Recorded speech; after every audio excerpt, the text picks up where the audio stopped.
Good morning. It is Monday, April the 4th, 2022, and welcome to another edition of the National Newspaper Publishers Association's Let It Be Known. Well, today is the day.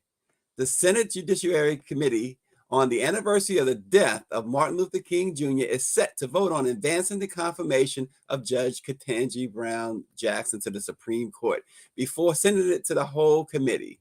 We'll talk about that this morning. And also this morning, a new study revealed what is said was a primary reason white people refused to take pandemic precautions because they said it wasn't a white people problem. We also look at the triumphant return of comedian and actress Monique, blackballed for 13 years. She's now getting her flowers.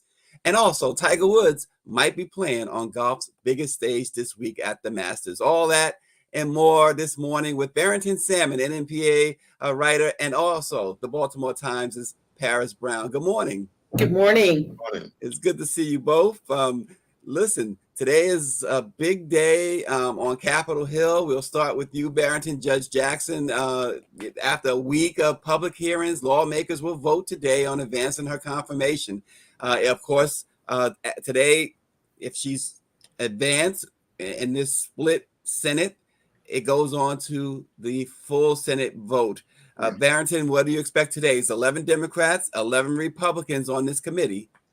I expect. I don't know every member of every Republican member, but I expect that they're going to try and see if they can hold it in committee, because that I smiled to myself because before the hearing started, all these kumbaya types were saying, well, we don't expect Republicans to make a big deal to give Judge Jackson grief, and I was like, I'm not sure what universe they live in, because the mere fact that it was a black woman was, John Kennedy from Louisiana said he wasn't sure if she knew the difference between an LSAT exam and a magazine or some foolishness like that. And all it really is just this very deep racial animus against black people, and specifically against black women. Because when you take into consideration the fact that in the 230 years that this country has been founded, there's never been a black woman on the Supreme Court, not even considered, and they're making all this. So I'm expecting some type of efforts by the Republicans to continue to do what they've been doing to block it. But if he doesn't know, Schumer should know that it's coming, and they said that there are some things that he can do to take it, make sure that it goes through the committee. So there may be a little bit of stuff, but I expect it to go through. Yeah, and on the committee, Paris, of course, like we said, 11 Democrats, 11 Republicans. If there's a tie vote today, then the tiebreaker goes to the party with the majority, which is the Democrats and the overall majority, because, of course, Kamala Harris is the vice president, Democratic vice president. So it is expected that today's vote, unless we see something that we didn't see coming, is expected to, at the very least, be a tie, which would advance her. Yeah, and that's what I expect. When you look at the history of the last 4 judges, it's really been years since they have not voted straight party lines. So I would not be surprised. I think that this whole confirmation has been a spectacle. I think this whole confirmation has been about certain parties talking to their constituents, and really setting the stage for their presidential race.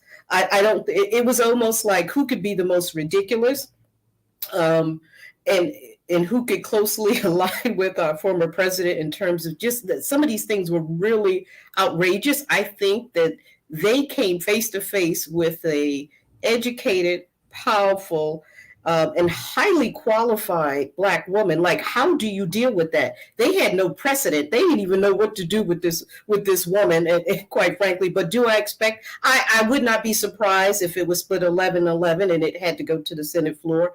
for a full vote. I believe she'll be confirmed. I think it would be a global disgrace with the world watching us for her not to be confirmed. What possible reason could there be for not confirming the most qualified woman to the highest court? There is no reasoning that they can come up with that would justify the action.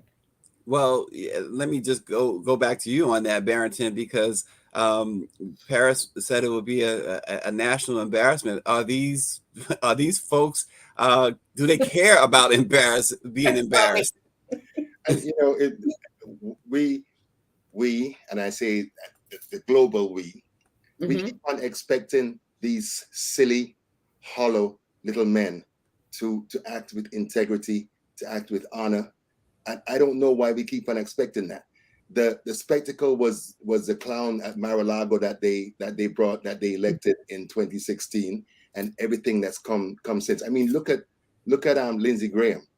Lindsey Graham voted for her the last 2 times, and he had, you know, it was all this theater, his so-called outrage, you know, and Josh Hawley. It makes me wonder about him because almost every goddamn question was about child pornography. Yeah. When it wasn't really an issue, which makes me think that maybe he has some stuff in the closet that he's trying to hide or something. You know, it's ridiculous. And you know, we're at a time where it's not going to get better. It won't get better until we get rid of them. But they're not leaving because they've done so much gerrymandering and voter suppression, made sure that their districts remain white, conservative, and I mean they're in cahoots with the Supreme Court.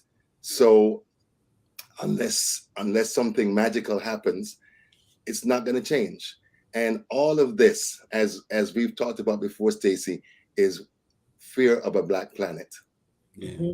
They're afraid to death of the change in demographics, and they, you know, for me, I'm not a political strategist, but it doesn't make sense to continue to keep on trying to stir up fear and resentment of white people when the majority is Black and Latino and Asian and Native American. It doesn't make sense.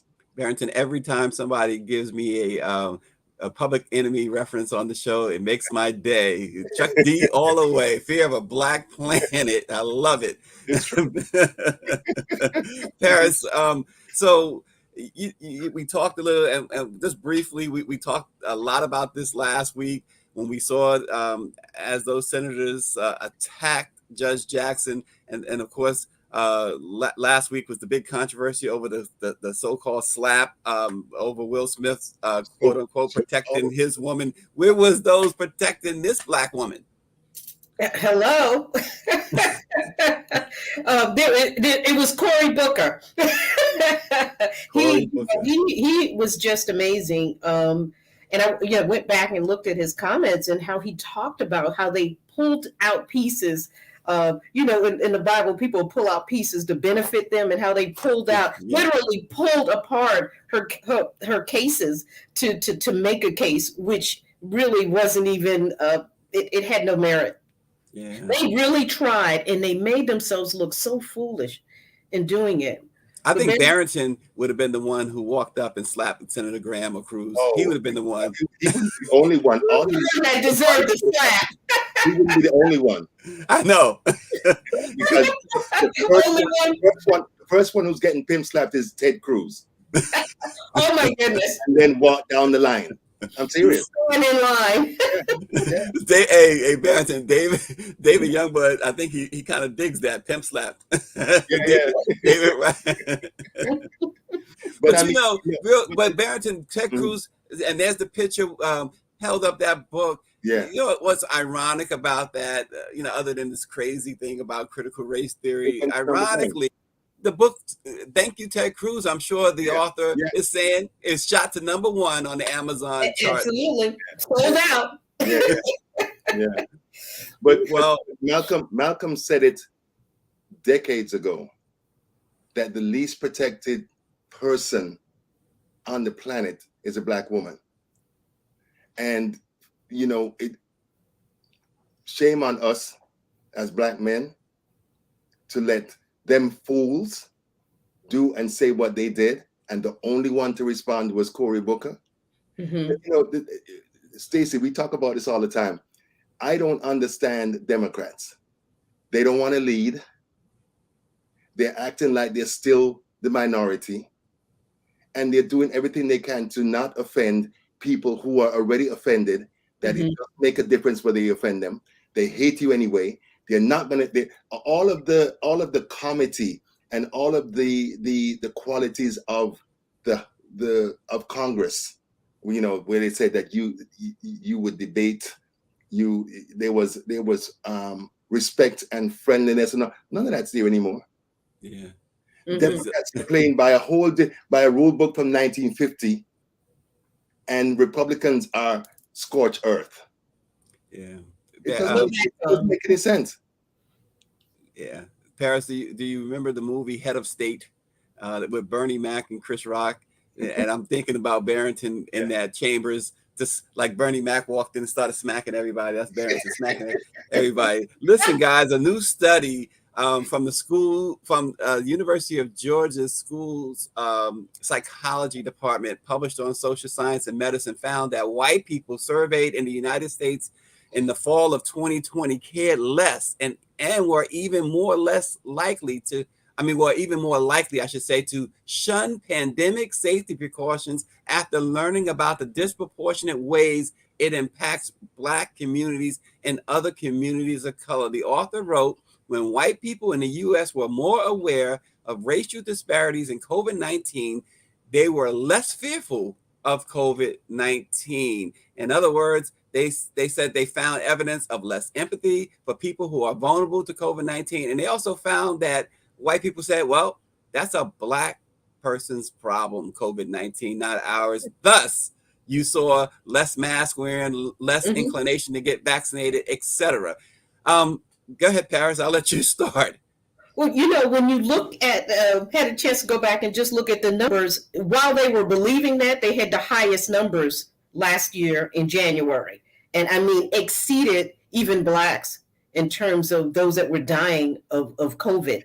And so that is not true. But one of the things that we were clearly at a disadvantage is our health, right? So Black people had a lot of underlying conditions that they don't have: high blood pressure, diabetes, asthma, and things like that.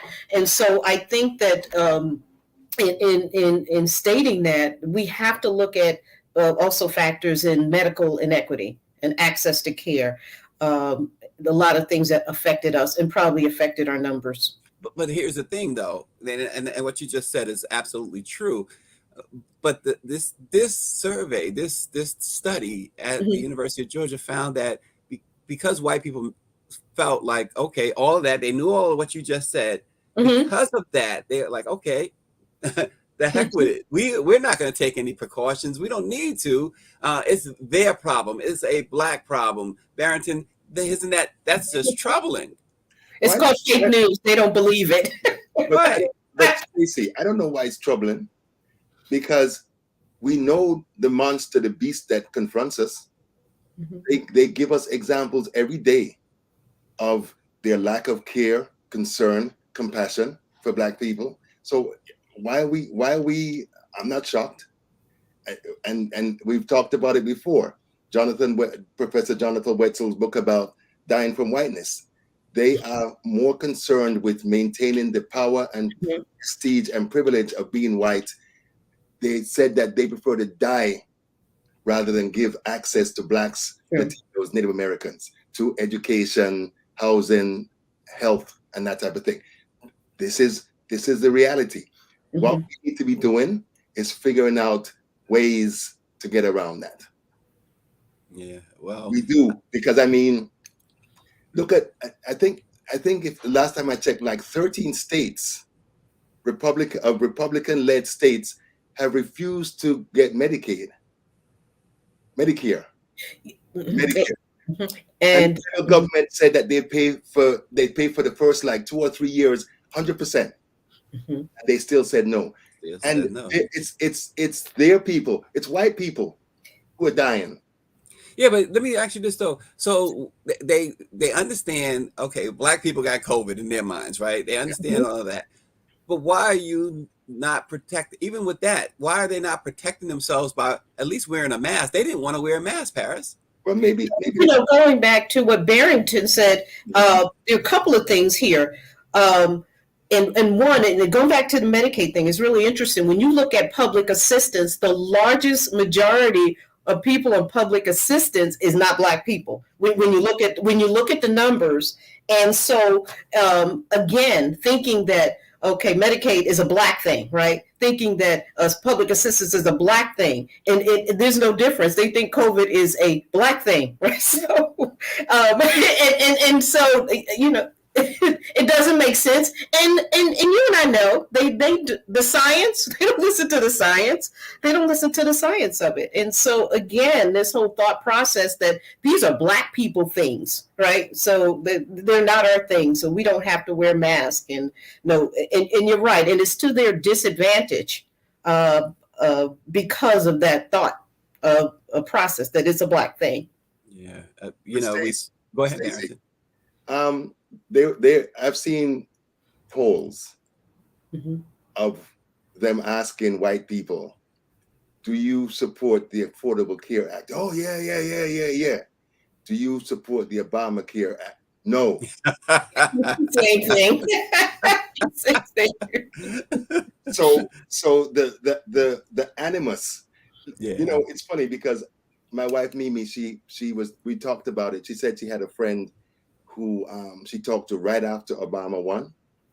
And she said, wait and see what hell Black people are going to get because they voted a Black man president. All of this is that was the earthquake, and we've been feeling the aftershocks, right? Yeah, and we have got to stop hoping that they're going to act right, praying that they're going to be different. They're not going to be any different from the way they are. And I'm not, it's funny because when I say this, people say, oh my God, you hate white people. No, I don't hate white people. And it's not all white people.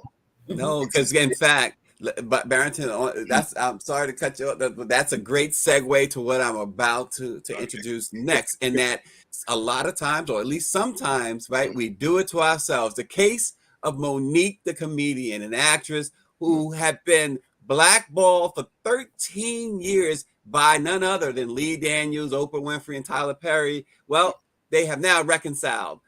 Her and director Lee Daniels ended a 13-year feud that stemmed from her refusal to promote the 2009 movie Precious. Lee Daniels joined Monique on stage this past weekend during her comedy show at the St. George Theater in New York. And he said, I am so sorry for hurting you in any way that I did.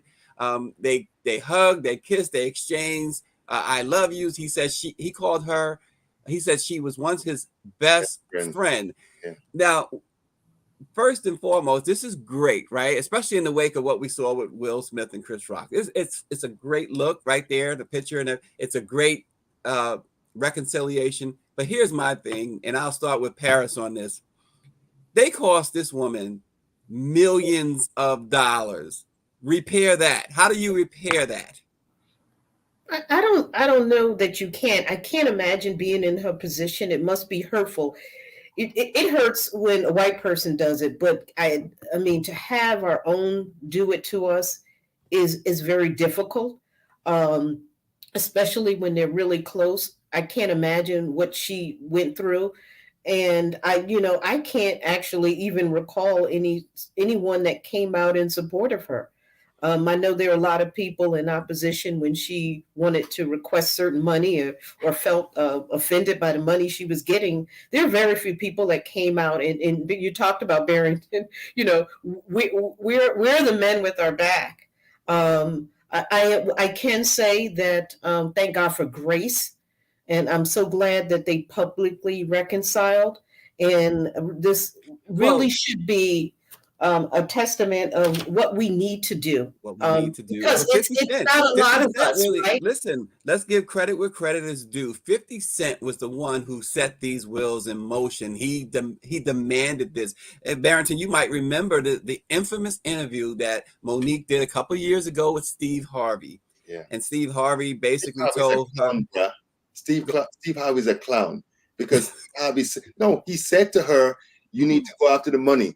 What he basically said, integrity didn't matter. He said integrity did not matter. He said we're in this game for the money. And I mean, he just had no empathy for her in that sense, that she was standing on empathy, on principle. And the fact is, her position was, she said they gave her $50,000 to do Precious, right? She agreed to it. She said that wasn't her beef.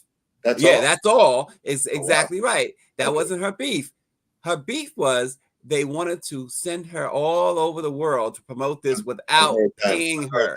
Yeah, that was her beef. And then they painted this picture, which is hard to recover from, when they paint you as difficult to work with, angry, that old angry black woman thing, right? They made her out to be such a villain. I'm sorry. You know, when I saw this happen, and we talked about this a couple of years ago too, especially in wake of what Steve Harvey did to her, I just thought, Barrington and Paris, wow, how can they profess to be the voices of black people, representing black people, when they are doing this woman so dirty? But Stacey, Steve Harvey doesn't represent me. Steve Harvey's a clown. He was one of the first people to go genuflect before Donald Trump, when Donald Trump became president. I don't know why is it, and I heard it, I saw a clip the other day, and I don't remember who said it, but they said black people, and it might have been Malcolm. It was Malcolm. He said black people are the only people that have entertainers and athletes as our quote unquote leaders. What is Steve Harvey can't tell me anything. Steve Harvey can't tell me about marriage. He can't tell me about relationships. And when I saw what he said to Monique, I was like, I'm done. And I was done before. Yeah. We have got to begin to hold these people who we claim to be our leaders accountable. They get away with everything. I mean, Will Smith is not my leader. Jada Pinkett Smith is not my leader. They're entertainers. Yep. And their lives, then the things that they do, it doesn't mean much to me, because it doesn't affect my life one way or the other. But people hang on to, but it's a slavish devotion to culture and celebrity. People live their life. I guess they're living vicariously through these people. But whatever's going on with them, it doesn't change my life. It doesn't affect my life. Yeah. Because look, Will Smith slapping Chris Rock at the Oscars did not embarrass Black America. He embarrassed himself. No, but the narrative is that if Stacey punches Barrington in the face, it's all black people. That's the way it works in this country. Yeah, isn't that interesting though, Paris? What Barrington said is 1,000% true. We never hear that, Look, Leah Remini with the whole Scientology thing, and Tom Cruise with her, they going after each other. No one ever painted that as white people acting out. It wasn't all white America. It was just Leah Remini and Tom Cruise. Yeah. And to me, that's how I looked at it too. I'm like, okay, a brother slapped another brother for talking about his wife, and then went and sat down. And I think it's all the hype behind. I mean, yeah, it was embarrassing, and quite frankly, I'm tired of talking about it. I'm tired of. Well, listen, most black men would confront, if not slap or knock the taste out of another person's mouth, black, white, if they went after his wife. Right, they would have had a stage. He would have went and took care of his business, and he would have sat down. But the only problem is he had a lot of cameras on him when he did that. Right? Listen, we're not Ted Cruz. He would have handled it. Right? But he should have waited until afterwards. Take him in the back, go somewhere private. Yeah. And for me, it's like, it looks like Will has some mental health issues, some unresolved conflict that he probably, I hope he gets, and it's really interesting too, because the way that I've listened to commentary and stuff, and a lot of folks have commented on the fact that even though Jada Pinkett Smith was at the center, kind of, sort of that entire thing, that she's basically been marginalized. Like, you know, the fact that she has alopecia isn't an issue. The fact that she's a woman, it's like they've marginalized her. But for me, they have lived so much of their life in the spotlight that I don't know. It's not, you don't get to pick and choose after a while. Either you're not in the spotlight or you are. Yeah. And they've chosen, I mean, I've watched bits and pieces of the Red Table Talk, and I've been, I don't even know the word. Mortified? Mortified, thank you. Because the types of questions that, the types of things, comments that his wife has made and had to come back at different times to clean it up. And I'm like, that's not the type of stuff that you're supposed to be talking about on camera. Not about your husband, not about your wife, not about your marriage. That's not supposed to be stuff that's public. That's stuff that you all resolve, you know. And she like maybe a year or two before the August Alsina entanglement thing, she said she's never had an affair. And then he came out and said, yeah, but we were rolling. And she was like, oh, my bad. Yeah. Yeah, you're right. This idea, and we didn't see that, you know, age of social media. We didn't see this, you know, decades ago with everything that these celebrities do out in the open, and celebrities still, you know, despite everything being out in the open, not many are like Will and Jada, put everything out there. Everything. Yeah, you know, you have to look at the Kardashians if you consider them celebrities. Oh no, I don't want to go down that path, please. That's not. I shouldn't even mention that name on my show. But no, I don't watch them, but I always say that the Kardashians are places where black men go to die. Yeah, well, there you go. Exactly. It's like poor Kanye. It's like a horror movie, because my thing is like, if you see everybody going in and not coming out, run.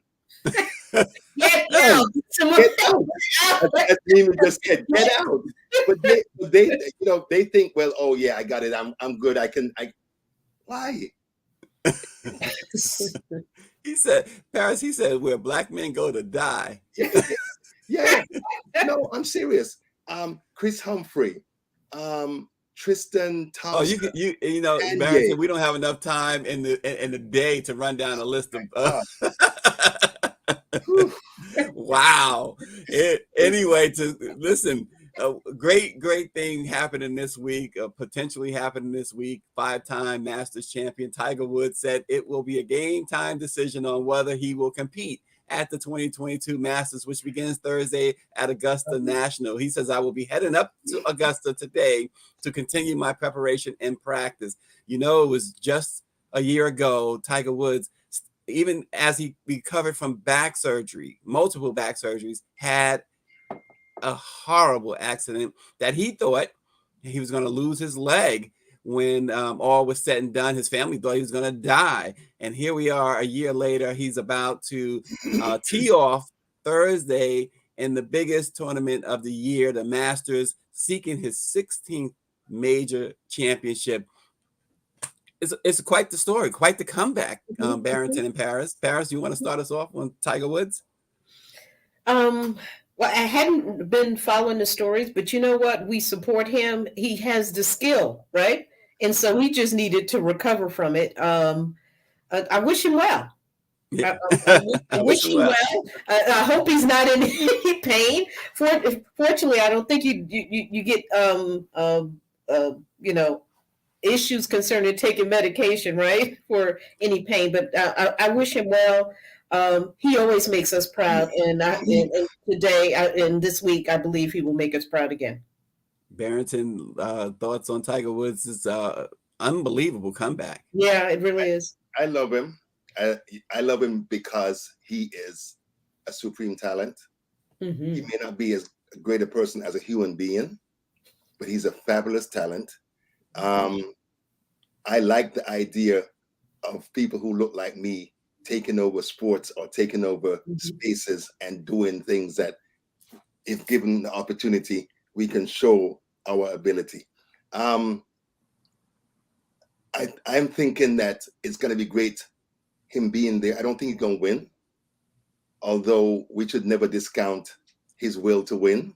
Yeah, he has a phenomenal will to win, but you know that field, Barrington, that golf has gotten younger and better. Yes. So the competition is a lot stiffer than it was even 5 years ago. Yeah. So it's gonna be tough, but it's gonna be fun. Yeah, it's going to be fun to watch for certain. And hopefully, as we saw that picture of Tiger with the red shirt means that he's playing on Sunday. And that's that is what our hope is. You know, we were there. Let It Be Known was there last month when Tiger was inducted into the World Golf Hall of Fame. And we saw something in Tiger that perhaps, in fact, it was confirmed, never seen before. Tiger talked about how he was racially discriminated when he was younger. He talked about sneaking on golf courses and talking about being barred from clubhouses and how he just wanted to know one thing really was he wanted to know, you know, was this a par, whatever, and that he was going to win it. He was going to, what's the record of this course? He was going to break it. This guy from a child, he talked about the adversities. We never heard him talk about Barrington in Paris. We never heard Tiger before open up about race and racism, and many people just took that as, well, you know, he doesn't claim his blackness, but he's certainly at that Hall of Fame acceptance with his daughter presenting him, and his daughter was Sam Woods. She was really, really emotional. She was funny, and you could see that he was so proud. And, you know, let's face it, he finally came out and essentially said, I'm proud to be black. And that was really amazing. Tiger Woods talking at a time, too, where all of golf, I mean, you had the governor of Florida there, you had other people there, all of golf was watching, and he was being put up on this pedestal that he had earned, right? 15 major championships. He has the most wins. I think it's 83 or 82 in PGA Tour history. And, you know, every time he picks up a club, you know, people are watching. It's like when Beyonce picks up a microphone, people are listening. So to hear Tiger really, really talk about his blackness and what he went through, really eye-opening. I wish he had done it before. Yeah, you know what? And I thought, I'm going to say I'm not surprised.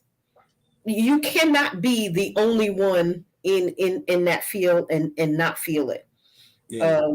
I'm sure that I'm glad. I like Barrington. I'm glad he came out, and it's kind of like he owned his blackness at that moment. So but you know, we're proud of him, and you know, quite frankly, nobody can stand in the space he stands in, and he makes us proud. Yeah, I encourage folks to go back and watch the Golf Channel on the night of the induction ceremony, just for his speech and his daughter's speech. It was really touching, Barrington. Yeah, I was just going to say real quickly that when you when you are in a space where because you have a lot of folks who are fair weather friends, fans. At the end of the day, it's your people, it's your kinfolk who's going to be left with you when you're at your lowest. And I think he realized that, you know, and he at some point he had his come to Jesus moment and realized that he's not Cavlinasian, that he's a black man. They're not thinking about the whatever combination of genetics that he has. He presents as a black man, and they treat him as such. Exactly. Yeah. So we all come to that realization, you know, because I never had any doubts about who I was or where I was. Yeah, there you go. But for those who are trying to figure out where they fit, at some point it comes back, and you gotta be honest and truthful about where you stand and how they view you. Absolutely. And as David Youngblood said, Tiger's now more open and reflective. And David also made this point, and we'll close with this point. This to show you just one of the many impacts of Tiger Woods. The number 100 golfer in the world is now a millionaire because of Tiger. Yeah. No truer statement. Absolutely. Thank you so much. Barrington Salmon, our great NMPA journalist, and Paris Brown, who is making the Baltimore Times a world-renowned newspaper. Check out the Baltimore Times online. And also don't forget the paper part of it, right, Paris? Every week you can get the Baltimore Times on Friday in the Baltimore area. There you go. Thanks so much for joining. Let it be known. We will see you guys tomorrow.